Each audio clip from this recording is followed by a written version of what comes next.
তোমাদের তো শুধু বেবিটাকে সামলাতে হচ্ছে, আমাদের সংসার বেবি সব সামলাতে হচ্ছে। তখন আমি 2 সপ্তাহ ঘুমোতে পারিনি। এটা ভাবে যে এত বড় একটা কথা আমাকে বলে দিল, 6 থেকে 7 বার পর্যন্ত পটি করতে পারে। যদি বাচ্চা ঘুমায়, যদি বাচ্চা জাগে, যদি বাচ্চা রোগা হয়, যদি বাচ্চা মোটা, কেউ তখন পাশে থাকে না। আমি নিজে ফিল করেছি। আর যত রাত হতো তত আমার মনে হতো যে মস্তিষ্কের উপরে চাপ পড়া যে কি কতটা কষ্ট, সেটা যদি না ফিল করা হয় তাহলে জানা যায় না। Hey guys, welcome back to my channel. আশা করি তোমরা সবাই খুব ভালো আছো, আমিও বেশ ভালো আছি। আর আজ কোনো ব্লগিং ভিডিও নয়, আজকে আমি তোমাদের সঙ্গে একটা জিনিস নিয়ে আলোচনা করবো বলেই এসেছি। বেশ কিছুদিন ধরে আমার নিউজ ফিডে একটা খবর ঘোরাঘুরি করছে, আর আমরা যারা নতুন মা তাদের ফোনে সেটাই ঘোরাফেরা করে যেটা আমরা দেখতে চাই, মানে তাদের নিউজ ফিডে। তো যেমন মা সংক্রান্ত, নিউ মম সংক্রান্ত, নিউ বেবি সংক্রান্ত, এছাড়া ওই বেবি মমের আশেপাশে যে কোনো মিমস, এগুলোই ঘোরাফেরা করে। তোমরা সেটা নিশ্চয়ই রিলেট করতে পারছো। তো আমিও সেরকমই, আমার ঘোরাফেরা করে। তো এই খবরটা এই নিয়ে আমি 4-5 বার দেখলাম। এমনটা নয় যে আমি সবটা রিলেট করতে পেরেছি, তবে এটাও নয় যে আমি যেটা রিলেট করতে পারিনি সেটা হয় না কারোর সঙ্গে। এবার বলি ঘটনাটা কি। ঘটনাটা হলো, একটা সদ্যজাত মা তার শিশু সন্তানকে ছেড়ে সুইসাইড করেছে। আমরা যখন মা হওয়ার একটা মানে সিস্টেম দিয়ে যাই, তখন আমাদের মধ্যে তো নানা রকম একটা ইচ্ছে থাকে যে আমার বেবিটা হবে, এমন হবে, তেমন হবে, তাকে নিয়ে এই সময় কাটাবো, তাকে নিয়ে এটা করব, সেটা করব, কত স্বপ্ন থাকে। তারপরেও একটা মা একটা শিশু সন্তানকে ছেড়ে কিভাবে যেতে পারে? তো সেটা হচ্ছে, নিশ্চয়ই বুঝতে পারছো কী কারণে গেছে। তার কারণটা হচ্ছে পোস্টপার্টাম ডিপ্রেশন, অর্থাৎ প্রসবোত্তর বিষণ্ণতা। আর প্রসবোত্তর ডিপ্রেশন মানে বুঝতেই পারছো যে প্রসবের পরে, মানে জন্ম দেওয়ার পরে যেসব ডিপ্রেশনে ভোগে কিছু কিছু কারণবশত যেসব মায়েরা, সেটাকেই বলা হয় প্রসবোত্তর বিষণ্ণতা বা অ্যাংজাইটি ডিপ্রেশন, যেটা বলো পোস্টপার্টাম ডিপ্রেশন, সেটাই। তো এক্ষেত্রে আমি বলবো যে আমার সঙ্গেও কিছুটা এমন হয়েছে। আমার সাথে কী কী হয়েছে আর আমি সেখান থেকে কীভাবে ওভারকাম করেছি সেটাও তোমাদের সঙ্গে শেয়ার করব। আমি ভাবলাম আমি যদি এটা শেয়ার করি তাহলে হয়তো তোমাদের অনেকের একটু ভালো লাগবে, আর তোমরাও নিজেদেরকে একটু স্ট্রং করতে পারবে। আমি জানি না আমাদের আগের জেনারেশনের মায়েরা এই ডিপ্রেশনটা দিয়ে গেছে কি না, তবে আমার মনে হয় না তারা খুব বেশি গেছে, কারণ তখনকার দিনে ছিল জয়েন্ট ফ্যামিলি বা একটা বাড়িতে অনেকগুলো বাচ্চা, বা যেখানে যে বাড়িটা থাকতো সেখানে আশেপাশে অনেকগুলো বাড়ি থাকতো, যারা প্রত্যেকে মিলেমিশে থাকতো। এখন কিন্তু দিনকাল পাল্টে গেছে, আর এখন এক জায়গা থেকে অন্য জায়গায় মানুষ চলে আসা, এছাড়াও যারা একই জায়গায় থাকলেও তারা একে অন্যের কাছে ঠিক কষ্ট শেয়ার করতে চায় না, কারণ সে যে শুনবে সে সেটা নিয়ে কথা তো বলবেই না, উল্টে এটা বলবে বা মনে মনে ভাববে যে ওটা তো আমারও হয়েছে, ওটা তোকে করতে হবে, এইসব। ইভেন আমার সঙ্গে এমন হয়েছে, আমার খুব ক্লোজ যারা, যেগুলো আমার প্রবলেম হচ্ছিল, সেগুলো খুব ছোটোখাটো হলেও কেউ বুঝতে চাইছিল না। তো এইগুলো হয়। আর জয়েন্ট ফ্যামিলির ব্যাপারে যেটা বলি, সেখানে একটা বাচ্চা হলে, একটা শিশু হলে, তখন সেই পরিবারের সবাই দেখে, আর মাটাকে সমস্ত কাজ করতে হয়। আমি এও শুনেছি যে আমার যারা জয়েন্ট ফ্যামিলি আগেকার জেনারেশনে, তাদের মায়েরা বলে যে তোমরা কি করেছো, তোমরা কি করছো, আমরা বেবি হওয়ার পরে এটা করেছি, সেটা করেছি, তোমরা কিছুই করছো না, তোমাদের তো শুধু বেবিটাকে সামলাতে হচ্ছে, আমাদের সংসার বেবি সব সামলাতে হচ্ছে, আমরা যদি করতে পারি, তোমরা কেন পারছো না, এরকম টাইপের কথা। তারপরে আমি একটা কথা শুনেছিলাম, মানে আমার যখন আমি বেবি নিয়ে বাড়ি আসি, তখন আমি 1 মাস পরেই ডাইপার পরাতে শুরু করেছিলাম বেবিকে। তো রাত্রেবেলা করে, শুধু তাও 2টো করে চেঞ্জ করাতাম। তো তার জন্য আমাকে বলেছিল যে তোমরা তো সুখী মা, তোমরা নিজেদের রিল্যাক্সেশনের জন্য এখন বাচ্চাদেরকে, মানে নিজেরা যাতে রিলিফ পাও সেই জন্য বাচ্চাদেরকে ডাইপার পরাও। তো আমার এরকমও শুনতে হয়েছে যে আমরা যখন এই জেনারেশনের মম, আমরা এখন ফোন দেখি, তখন মায়েরা ফোন দেখতে পারতো না। তো ফোন দেখি, বাচ্চার কিছু হলে কখন সার্চ করি যে এটা কি, এমনকি আমি তো অনেক ওষুধও দেখি। কোনো বাচ্চাকে ওষুধ দিয়েছে, সেটা ডক্টর দিয়েছে, তাও আমি বাড়িতে সার্চ করে দেখবো, সেটা সত্যি এটা আমি করি। তো এবারে দুজন্য কী হয়, অনেক কিছু জানতে পারি, ডাক্তারদের কথা জানতে পারি। এখন তো সোশ্যাল মিডিয়াতে ওরকম ডাক্তাররা অনেক ছোটো ছোটো রিল বানায়, যেগুলো আমাদের মায়েদের প্রচুর সুবিধাও হয়। তো সেগুলি যখন অ্যাপ্লাই করি, কাউকে বোঝায়, সে তো কিছুতেই বুঝতে চায় না। সে বলে আমরা এটা করেছি, মানে আমাদের বড়রা, আমরা এটা করেছি, তোরা এটা করছিস না খালি, আমাদের বাচ্চারা কি বড় হয়নি, বা আমরা কি ঠিক না, সব কি তোরা ঠিক? আচ্ছা, আমরা যদি মা আর এটা ভালো বুঝি সেটা করবো না, এটা কথা বলে। তাছাড়া আমাকে এরকম বলেছে যে তুমি যেটা বলবে সেটা ঠিক না, বড়রা যেটা বলবে সেটা ঠিক। মানে আমি জাস্ট বলেছিলাম যে একমাত্র বাচ্চার তো সবচেয়ে ভালো তার মাই বুঝবে না, বাকিরা আমাদেরকে হেল্প করতে পারে, তারা আমাদেরকে বলতে পারে, কিন্তু সবচেয়ে ভালোটা আমি বুঝবো। তারপরে এই যে ভুলভাল কুসংস্কার, সেগুলো আমি মানবো না। বাচ্চার ওপর দিয়ে এইসব অ্যাপ্লিকেশান আমি করবো না, করতে চাই না আমার বাচ্চার ওপর দিয়ে। তবে যেগুলো বড়রা সব ভুল বলে এটাও বলবো না, তারা অনেক ঠিকঠাক বলে, সেগুলো মানবো। যেগুলো আমার মনে হবে যে না এটা ঠিকঠাক, সেটা আমি মানবো। কিন্তু যেগুলো আমার মনে হবে যে না এটা ভুল ভাল, এটা কুসংস্কার, কেন আমি মানতে যাবো? তো সেরকমই আর কি। যেমন যদি আমার বাচ্চাকে বলে কেউ মধু খাওয়াতে হবে, সেটা কি মধু খাওয়াবো না? 6টা মাস তো খাওয়াবোই না। আগেকার দিনে মিছিরই মধু দেওয়া হতো, তো জিভ পরিষ্কারের জন্য। সেটা কি আমি দিতে পারি? এখন দেবো না, সেটার জন্য আমাকে কথা শুনতে হবে। মানে এরকম অনেক কিছু ব্যাপার আছে, কিন্তু সেটা ভুল। আগেকার দিনে তো সব ঠিক না। আগের দিন তাহলে সেই সতীদাহ প্রথা, বাল্যবিবাহ, তারপরে গঙ্গা জলে সন্তান বিসর্জন, এগুলো তো ছিল। তো সেগুলো তো ভুল ছিল, তাই না? তো সব কিছু আগেকার দিনে ঠিক না। অনেকে এও দেখেছি কাজল নিয়ে বাচ্চার চোখ টোক ভরে দেয়, আমি কিন্তু ওটা একদমই পছন্দ করি না, তো আমি সেগুলোও দিই না। তারপরে আমি 1 মাস আমার বেবিকে তেল মাখাইনি বলে সেও আমাকে অনেক কথাই শুনতে হয়েছে যে বেবিকে কেন তেল মাখাচ্ছে না। তো আমি কিন্তু 1 মাস মাখাইনি সর্ষের তেল, মানে সর্ষের ঘানি থেকে, মানে আমাদের এখানে ঘানা আছে, সেই ঘানা থেকে সর্ষের তেল নিয়ে এসে তারপরে পরিষ্কার সর্ষের তেলটাই ওকে মাখানো হয়। মানে একেবারে ওর বাবা দেখে যে ঘানা থেকে তৈরি হচ্ছে সেটা নিয়ে আসে, তো সেটাতে একেবারে ঝাঁঝ নেই। তারপরে সেটা আমি মালিশ করি 1 মাস পর থেকে। তার আগে আমি ওর গায়ে কিচ্ছু দিইনি, মানে কোনো ক্রিম দিয়ে বা কিছু দিইনি, কারণ হালকা র্যাশও বেরোয়। 1টা মাস টাইম নিতে হয় বাচ্চাদের এগুলো করাতে, মানে এই যে ব্যায়াম ট্যায়ামগুলো করাতে বা এইগুলো আর কি। এসবের জন্য আমি একটু মানে কথাই শুনেছি আর কি। তো সেগুলো খুব খারাপ লাগতো আমাকে যখন কেউ বলে যে আমি নাকি রিল্যাক্স পাওয়ার জন্য এগুলো করেছি। তখন আমি সত্যি বলছি, আমাকে যখন এগুলো বলেছিল তখন আমি 2 সপ্তাহ ঘুমোতে পারিনি। এটা ভাবে যে এত বড় একটা কথা আমাকে বলে দিল, আমি বাচ্চার জন্য এত কিছু করছি, তারপরেও কী করে কেউ এত বড় একটা কথা বলতে পারে। আমি তার জন্য সারা রাত জাগছি, 2 ঘন্টা পর পর উঠে তাকে খাওয়াচ্ছি, আর আমি তার ডাইপার চেঞ্জ করাতে পারবো না, তার করাতে পারবো না, সব পারবো, তারপরেও আমাকে কেন এই কথাগুলো বলা হচ্ছে? খুব কষ্ট লেগেছিলো। তো এইগুলো বলছি, প্লিজ বলো না। এছাড়াও আমি যেটা ফিল করেছি, যেটা খুব ফিল হয়, সেটা হচ্ছে তুমি যখন প্রেগনেন্সি টাইমে প্রচুর প্যাম্পার্ড পাবে। এখন তো অনেক ফ্যামিলি প্রচুর সাপোর্ট করে, তো প্রচুর প্যাম্পার্ড পাবে, সব কিছু হাতের কাছে পাবে। তারপরে সবাই বলবে যে তুমি বেশ গ্লো করছো, তোমার শরীর ঠিক হয়ে যাবে, সব ঠিক হয়ে যাবে। ঠিক যখন প্রেগনেন্সিটা কেটে যাবে তখন তো আরও মনে হয় বেশি তাকে মানে প্যাম্পার করা উচিত, তাকে হেল্প করা উচিত, প্যাম্পার না হোক হেল্প করা উচিত। যেহেতু একটা সিসেকশন মা অনেকটা বড় একটা অপারেশনের উপর দিয়ে যায়। এছাড়া যারা নর্মাল মা কত কষ্ট করে, এমনকি আমি দেখি 6 থেকে 8টা পর্যন্ত স্টিচ পড়ে অনেকের বেবি হতে গিয়ে। তো এদের তো তখন খেয়ালটা বেশি রাখা দরকার, বিশেষত সি সেকশন মাদের, কারণ তাদের এত বড় একটা অপারেশন, এত বড় একটা কাটা, সেটা রিকভারি করতে কিন্তু অনেকটা সময় লাগে। তো এবারে কী হয় যে বাড়ির যে মেম্বারগুলো, যেমন অনেকের আছে 99% আমি গ্যারান্টি দিয়ে বলতে পারি, যাদের হাজবেন্ড বা অনেকের আছে ফ্যামিলি যাদের নিজস্ব লোক আর কি, তারা কিন্তু হেল্প করে না, তারা ভুলেই যায় যে সে একটা মানুষ। মানে বেবিটা হওয়ার পরে সবাই ওই বেবিটাকেই কনসেন্ট্রেশন করে, অ্যাকচুয়ালি কিন্তু শুধুমাত্র কনসেন্ট্রেশন বলতে ওই আদরটাই করে। বেবির যদি খেয়াল রাখতে যদি কেউ পারে সবচেয়ে ভালো, সেটা হচ্ছে তার মা। তার মাকেই রাখতে হয়, তার মাকেই 2 ঘন্টা পর পর খাওয়াতে হয়, তার মাকেই ডাইপার চেঞ্জ করাতে হয়, তার মাকেই একটা বাচ্চা প্রথম হওয়ার পর প্রায় 23 থেকে 24 বার পর্যন্ত টয়লেট করতে পারে সদ্যজাত বাচ্চা। এছাড়াও প্রায় 6 থেকে 7 বার পর্যন্ত পটি করতে পারে। তো সেই সব কিছু কিন্তু তাকেই সামলাতে হয়। এবং এছাড়াও একটা বাচ্চা, সদ্যজাত বাচ্চা, তাকে একটু বুঝতে সময় লাগে। আর আরেকটা ব্যাপার খুব খারাপ লাগে, সেটা যারা সি সেকশন মম হয় তাদেরকে বলা হয় যাদের তো সিজারে বেবি, তোদের কোনো কষ্টই নয়, কাটা হয়ে গেছে তো তোমরা রিল্যাক্স পেয়ে গেছো। আমাদের নর্মালি বেবি, আমরা অনেক কষ্ট করে একটা বাচ্চা জন্ম দিয়েছি, এটা হয় না। নর্মাল হোক বা সিজার, মা হওয়াটাই খুব কষ্টের। সিজারের পরের দিন যে প্রথম হাঁটাটা মনে হয় এই প্রথমবার হাঁটতে শিখছি, এতটাই কষ্ট হয়, প্রচণ্ড কষ্ট হয়। তারপরে 6 মাস ওই পিঠের ইঞ্জেকশনের জন্য পেন পেতে হয়, অনেক কিছু। এই মা কষ্ট পায়, ওই মা রিল্যাক্স পায়, এরকম না, মাই হয়, মাদের কষ্ট করতে হয়। তো এটা যদি মাথায় ধারণ করা যায় তাহলে হয়তো ওই মাগুলোর কষ্ট হয় না, আর মানসিক চাপের মধ্যে যায় না। যে কোনো দোষ, যদি বাচ্চা পটি না করে, যদি বাচ্চা কাঁদে, যদি বাচ্চা টয়লেট না করে, যদি বাচ্চা ঘুমায়, যদি বাচ্চা জাগে, যদি বাচ্চা রোগা হয়, যদি বাচ্চা মোটা হয়, যদি বাচ্চা কোনো কারোর বাচ্চা মানে ফর্মুলা খায়, সে তো ইচ্ছা করে খাওয়ায় না, তার নিশ্চয়ই হয় না বলেই না সে চেষ্টা করার পরেও খাওয়ায়, তো সেটা একটা খাওয়ায়। তারপরে যারা ডাইপার পরায়, এই সমস্ত কারণের একটাই দোষ, সেটা হচ্ছে মায়ের। এই যে অনেক ফ্যামিলিতে এরকম ব্যাপারটাও আছে। এছাড়াও আরও একটা মেন কারণ, সেটা হচ্ছে অনেকেই হয়তো এটা রিলেট করতে পারবে, সেটা হচ্ছে আমি গ্যারান্টি দিয়ে বলতে পারি যারা এইসব জ্ঞানগুলো দেবে তারা যদি বাচ্চাটাকে আধা ঘন্টা ধরে, তারপরে সঙ্গে সঙ্গে বলবো ওর খিদে পেয়েছে, ওকে ধরো।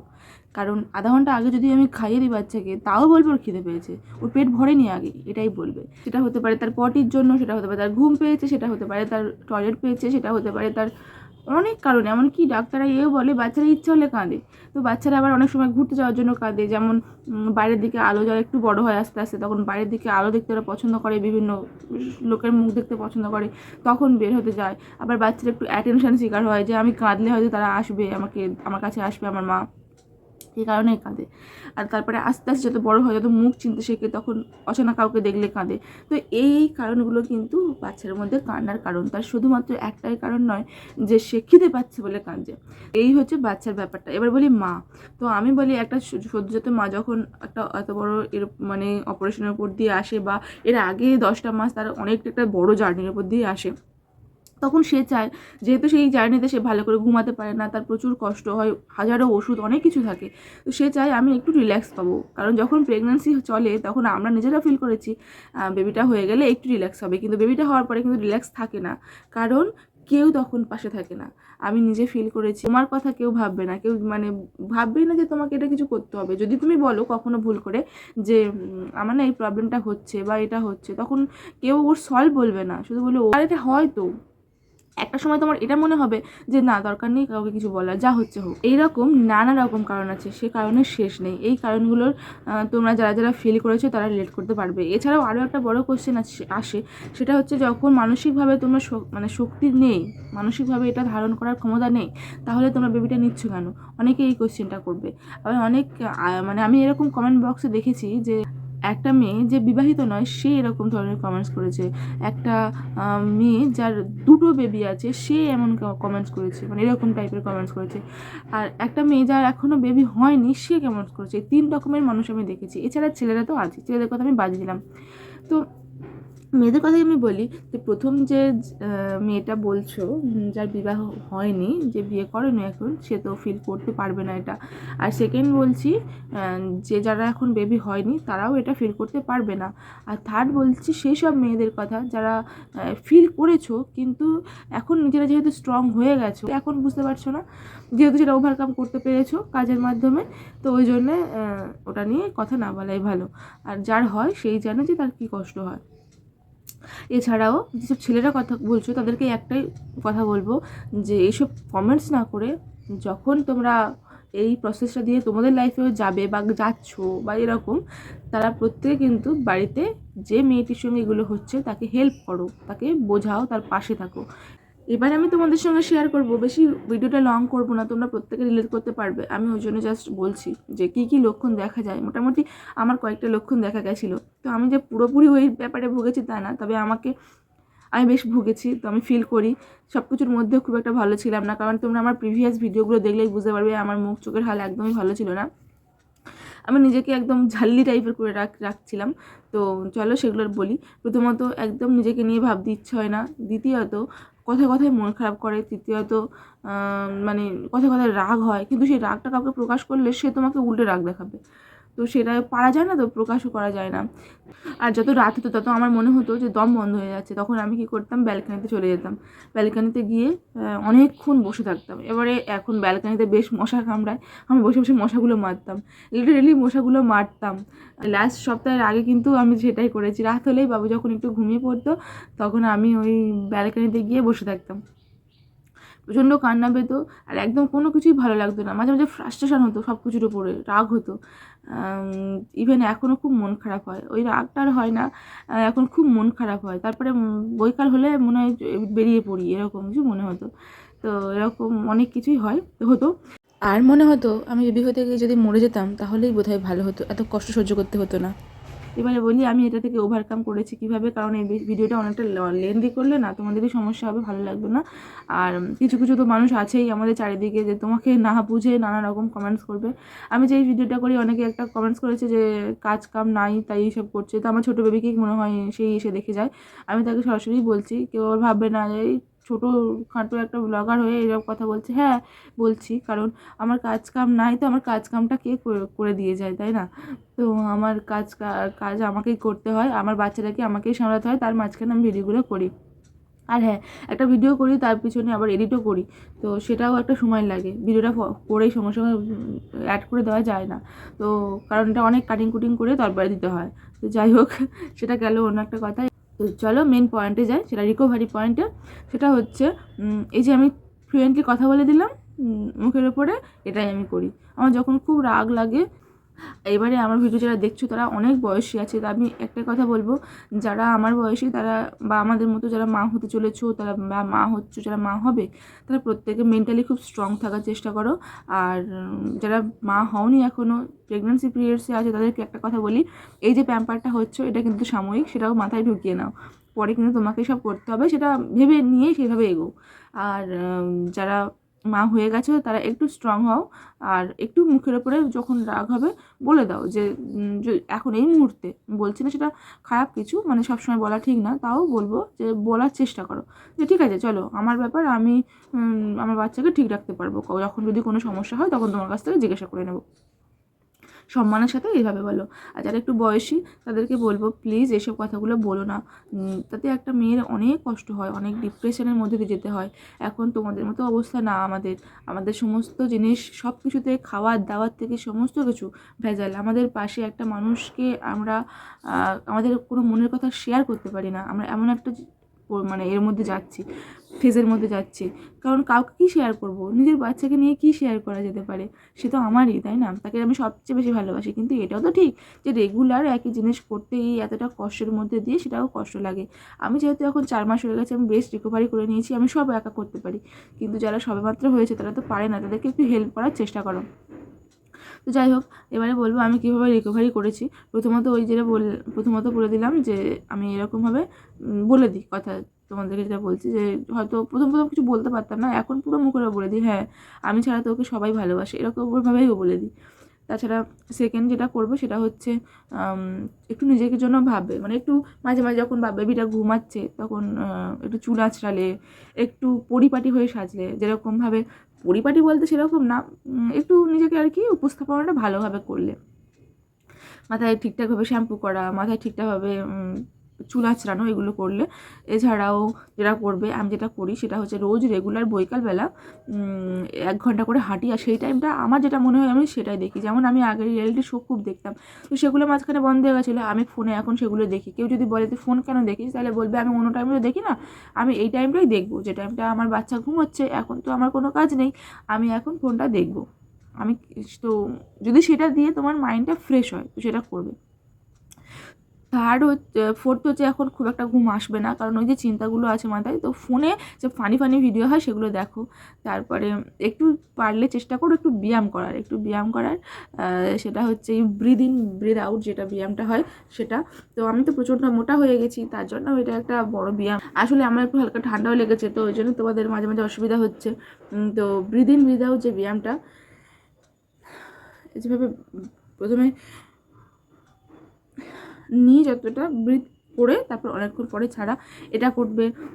তারপরে একটু মাঝে মাঝে তোমার যে আরাধ্য আছে, সবচেয়ে ভালো হয় যেটা, তোমার যে আরাধ্য আছে তাকে তুমি মন প্রাণ দিয়ে ডাকো সবসময়, দেখবে মানে যখনই, সবসময় যে তোমাকে সেই জায়গায় গিয়ে সেই স্থানে গিয়ে করতে হবে এরকম না, তুমি যে কাজ করছো সেই কাজের মধ্যে দিয়ে তাকে ডাকো।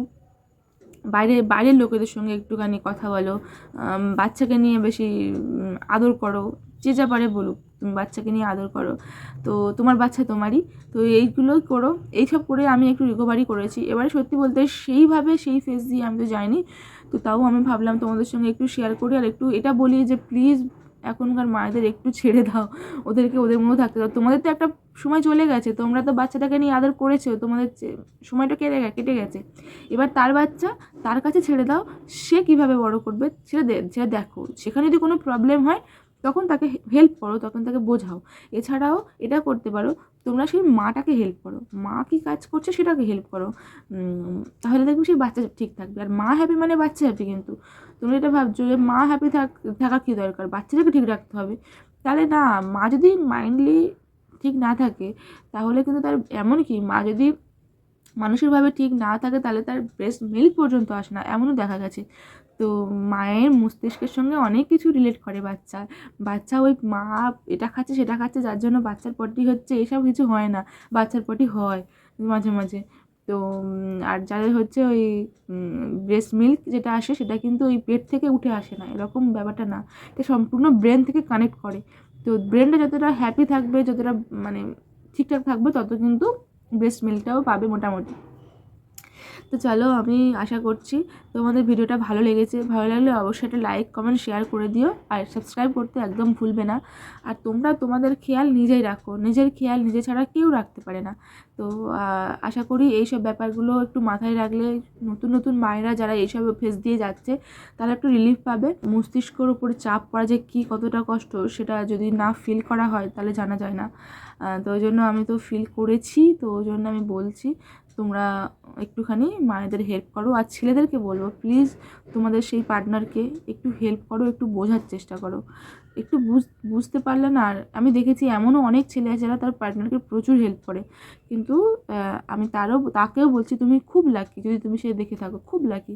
কিন্তু সবাই এমন হয় না, এমন অনেকেই আছে যারা একদম সাপোর্টিভ হাজব্যান্ড পায় না। আর হ্যাঁ, পজিটিভ মানুষদের সঙ্গে মিশবে। তোমার যেটা মনে হবে সে পজিটিভ, তার কাছে সব কিছু শেয়ার করো। সে খুব ক্লোজ হলেও সে যদি নেগেটিভভাবে বলে তোমাকে, সেটা উপস্থাপনা করে, তার সঙ্গে সেটা কথা বলো না, শেয়ার করো না। আর নিজেকে 1 ঘন্টা পারলে সময় দাও, যদি সময় পাও তো। কারণ ছোট বেবি যে টাইমটা ঘুমাবে সেই টাইমটা নিজেকে সময় দাও, দেখবে আস্তে আস্তে অনেকটাই ফ্রি মনে হবে। তো চলো, এখানে ভিডিওটা শেষ করছি। টাটা।